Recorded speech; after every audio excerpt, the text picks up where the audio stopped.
G'day and welcome to Aussievision. I'm Dale and I'm joined by a very special guest today. It is Australia's Eurovision 2025 entrant. It's Gojo. Welcome to Aussievision. It's just so cool to be on here. Thanks for having me. Oh, no, an absolute pleasure. Now, look, Eurovision fans always want to know the kind of behind the scenes stories of stuff. So, talk us through the last few months from the first discussions to kind of being chosen and putting the whole song together and also keeping it a secret for so long. Yeah, I keep using the metaphor of like keeping it a secret. It's like eating every single lolly in a candy store and then being tied down immediately. It's just like, you want to you just want to tell the world. It was really hard to keep down because I also found out 3 months ago from today. So yeah, I suppose, keeping something like that tied up, it's really hard. But yeah, and when I found out, I was like, I had concepts for the song and I was like, I really wanted to write about a particular thing because, Eurovision is the perfect place for expressing and being the loudest and proudest version of yourself, which is exactly what I wrote Milkshake Man about as well. I know that's awesome. And now you've worked with Sheppard on the song as well, which is fantastic because they've been great supporters of Eurovision. They've kind of been sniffing around the last few years. How did this kind of collaboration come together? Well, they're on the same label as me, and obviously they're very well versed in the whole world of Eurovision, doing Australia Decides a few years ago, and so yeah, we just thought it was a great fit. And I remember the day that I went in, we were just writing so much. I think we did 2 days together, and we wrote I think 10 songs, around 10 songs. Wow. Yeah, and they're just the most beautiful family, and working with them, they're so talented. And that was also with Jay Bavino as well, who he always goes on tour with them, and he produces a lot of their work, and he's just incredible too. So yeah, it was just wonderful having their minds, and we just got the song and we're just so happy with it. I'm so excited about the song, and yeah, I've been getting messages from them all day as well, which is really sweet. I bet. Yeah. No, look, it's an absolute killer track. And quick question: are they on there at all? Because that kind of high vocal, it almost sounds a little Sheppard. Is it them? Yeah, yeah. So it's gang vocals. We're all doing it in the booth. I remember it was the day that we did it. Actually, funny story that you mentioned that they were doing a family dinner that night, and we kept writing because we were like we're onto something. Like let's finish this song, and then it came to doing those stack vocal parts, and then we were like, oh, we need more people, and the whole family was there, and including like I think he was like a 5-year-old kid from one of the partners, and then they came in and we all basically gang vocaled it. So there's a mum in there, there's all of us, there's a 5-year-old, there's like yeah, it's so cool. That is awesome. I love it. That's absolutely fantastic.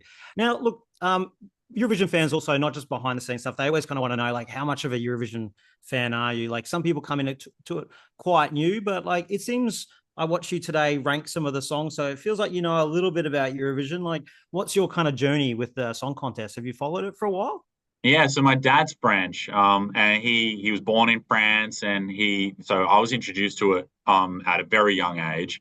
The first thing I remember was I know Dad we used to have a VHS player, and he used to play I don't know how he had it, and I tried to see if he still had it, but I don't think he does. We had a ABBA's performance of Waterloo on VHS, and I always remember Bjorn's guitar, the way it looked. It looks like one of those comic book kind of like expression bubbles where it's like kapow. And I Yeah, remember yeah. always looking at it. It was like when I was about 4, and I just remember thinking it was like the coolest thing. And then yeah, and I was introduced because we didn't have like TV where I grew up, so I was introduced to the TV stuff like throughout my childhood every now and then. But I know Dad would listen to it a lot on FM radio as well on SBS. Yeah, nice stuff. Now, I saw you, as I said, mentioned you ranked songs earlier today, and you kind of dogged ABBA, I think, in fourth or fifth. But what are your kind of favorite? Have you got some kind of favorite Eurovision entries of all time? Well, it's actually my dad sent me one recently, and I've been listening to it like obsessively at the moment. It's Slaman Mon Amour, Yep. which he performed last year in the contest, and Yeah, like there's like songs I'm just like a sucker for ballads. Like I love writing ballads. I've written a few ballads myself in my like previous works. So I know when I heard that, and I think it's so hard to like translate, emotion through like a ballad. And I thought it was very it was takes a lot of courage to go out on the Eurovision stage by yourself as well, Mm. which watching him do that, I was just like, oh, that's just incredible. And yeah, and obviously he's from France too, and I have a lot of French heritage, so it was cool. Yeah, I was going to ask about that. I think I might have heard today that do you have dual citizenship as well with Yeah, France? I guess are you going to be looking to kind of like get a bit of the French vote? Is there some of the inspiration as well in the song, that little French line you've got in there? Is that coming from your background? yeah. So that was, I remember I had the idea when we were in there. I was like, oh, I would love to like incorporate my French heritage somehow. And then, yeah, so I was like, oh, I would love to do a line in French at some point. So yeah, that definitely comes from my French heritage and my background. Nice, nice. Now, have you had a chance at all to suss out the competition? Because obviously we've got about 20 songs so far. Have you seen any of the other songs that are competing this year? I've seen a few pop up, but mostly I've just in all the chaos, it's pretty hard to like check everything. And during me being like keeping everything on the low, I wasn't allowed to follow any of the big websites in case like people caught on to it and stuff. So, like Eurovision and stuff, I had to unfollow them and stuff. So I'm like, As no. there seems to be a bit of a theme coming through with a few songs, and there's some that are kind of using a little bit of a double entendre, which you seem to be doing a little bit as well in this. Was that a deliberate choice? Has it got anything to do with the 69th edition of the contest? Everyone's kind of trying to tie these two things together. I know I've seen some of those comments. They made me laugh. But it's the beautiful thing about music, though, right? You can just interpret it in like so many different ways, and and it's until you listen to how the artist intentionally wrote it, where you're like, "Whoa, that song actually has a really deep meaning," and I had no idea. And that's definitely the case with Milkshake Man. Like the meaning stems from a very like a experience that I've gone through. I feel like my whole life. So yeah, I'm so proud of the song and the message that it gives, and it means a lot to me. I'm very excited about the song, and I'm just so happy when I was told that I was doing Eurovision. I was like, this is the perfect time to talk about this exact concept because the Eurovision stage is just the best for self-expression and getting those concepts out. Now, talking about how people kind of, I guess, take the song and have their own interpretation, they also have a lot of opinions. Now, obviously, there's a lot of people like myself and just the average fan out there who definitely have a lot of opinions about songs. There'll be a lot of scrutiny on over the next few months. Yeah. Have people prepared you for the circus that is? Because like Euro fans are the best in the world, and there's some really kind of nasty ones out there as well. Has Have you had any preparation or for any of that? Yeah, well, I feel like I'm used to it. Like I had a song in 2023 that went like really viral, Mrs. Hollywood, and it was a song that yeah, it just went viral all around the world. Like it went gold in Australia, and I experienced a lot of that through that song, and that's yeah, I've always had the mindset as well, if you're not getting like nasty comments, you're not doing enough. Like I've always, I think there's in every single negative there's always something that you can pull that's positive from it. And like I love that people are, discussing about it as well. Like I feel like again, you want to be creating something that people want to talk about, and no matter their opinion, no matter what their opinion is, like I completely understand that we live in a world with 8 billion people and everyone is entitled to their own opinion and we all think differently.